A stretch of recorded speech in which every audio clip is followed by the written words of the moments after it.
മുത്തും പവിഴവും വാരിക്കൊണ്ടിരുന്ന അമീർ എന്ന് പറയുന്ന ഒരു യുവാവിന്റെ കഥ ഞാൻ പറഞ്ഞുതരാം. കടലിന്റെ ആഴങ്ങളിൽ മുങ്ങിയിട്ട് പോയി അവിടെ നിന്ന് മുത്തും പവിഴവും എടുത്തോണ്ട് വരും. മുത്തും പവിഴവും ഒരുപാട് സമ്പാദിക്കുന്നുണ്ട് ഈ മുത്തും പവിഴവും കൊണ്ടുവന്ന അമീർ. പക്ഷെ ഈ മുത്തും പവിഴത്തോടൊപ്പം തന്നെ അയാൾ കൊണ്ടുവരുന്ന ഒരു സാധനമുണ്ട്, ഭയങ്കര ഉത്കണ്ഠ, സ്ട്രെസ്, ടെൻഷൻ. കടലിന്റെ ആഴത്തിലൊക്കെ പോവുക ആള്, പക്ഷെ തിരിച്ചെടുത്തുകൊണ്ട് വരുന്നത് ഈ മുത്തും പവിഴവും മാത്രമാണ്, ആഗ്രഹങ്ങൾ മാത്രമാണ്. എല്ലാ ദിവസവും ഇതിങ്ങനെ ഇങ്ങനെ മനസ്സിൽ കൂടി കൂടി വന്നുകൊണ്ടിരിക്കുകയാണ്. ഒരിക്കൽ അമീർ തന്റെ വഞ്ചിയിൽ വിശ്രമിച്ചുകൊണ്ടിരിക്കുമ്പോൾ കടലോരത്ത് ഒരു മനുഷ്യൻ ഇങ്ങനെ ഇരിക്കുന്നത് കണ്ടു, നിശബ്ദനായി. കൗതുകത്തോടെ അമീർ അടുത്ത് ചെന്നു പറഞ്ഞു, ഗുരുവേ, വർഷങ്ങളായി ഞാൻ സമുദ്രത്തിൽ മുങ്ങുന്നു. ഞാൻ ഒരുപാട് മുത്തും പവിഴവും നിധിയും എല്ലാം ഞാൻ ഇതിൽ നിന്ന് കൊണ്ടുവരുന്നുണ്ട്, സമ്പാദിക്കുന്നുണ്ട്. പക്ഷെ എനിക്ക് ഒരിക്കലും ഒരു സമാധാനമില്ല. ഇതിന്റെ രഹസ്യം താങ്കൾക്കൊന്ന് പറഞ്ഞു തരാവോ?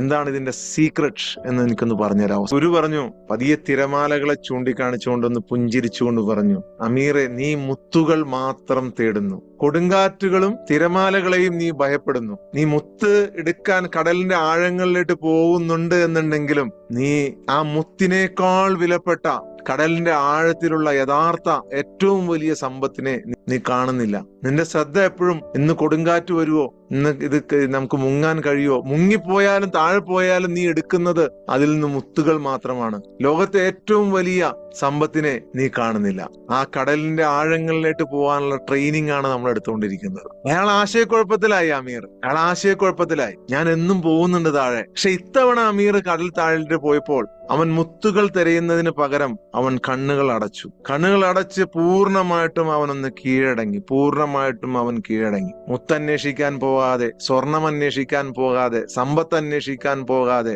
ആരും ഉപദ്രവിച്ചത് അന്വേഷിക്കാൻ പോകാതെ, മുകളിലുള്ള ചിന്തകളാകുന്ന തിരമാലകളെ കുറിച്ച് ചിന്തിക്കാൻ പോകാതെ, കൊടുങ്കാറ്റാകുന്ന ആങ്സൈറ്റിയെ കുറിച്ചും ഓവർ തിങ്കിങ്ങിനെ കുറിച്ചും ചിന്തിക്കാൻ പോകാതെ അവൻ പൂർണ്ണമായിട്ടൊന്ന് കീഴടങ്ങി. പൂർണ്ണമായിട്ടൊന്ന് കീഴടങ്ങി. അവൻ മുത്തുകളെ തിരയുന്നതിന് പകരം കണ്ണടച്ച് പൂർണ്ണമായിട്ടും കീഴടങ്ങി. പൂർണ്ണമായിട്ടും സമുദ്രത്തിന്റെ ആഴിയിലെ നിശബ്ദതയിലേട്ട് അവനൊന്ന് ആഴിയിട്ട് ഇറങ്ങി. ആ നിശബ്ദതയിൽ വിചിത്രമായ ഒരു വിശാലത മനസ്സിന്, തന്നെ ചുറ്റിയുള്ള അനന്തമായ ശാന്തതയുടെ ഒരു സാന്നിധ്യം, അനന്തമായ ശാന്തതയുടെ ഒരു സാന്നിധ്യം അവന് ഫീൽ ചെയ്യാൻ പറ്റി. പിന്നീട് അവൻ ആ കടലിൽ നിന്നും പൊങ്ങി വന്നപ്പോൾ അവൻ ആ ഉത്കണ്ഠയുള്ള മുങ്ങൽ വിദഗ്ധനായിരുന്നില്ല. അവൻ തന്നെ ആ സമുദ്രമായി അവൻ മാറിയിരുന്നു.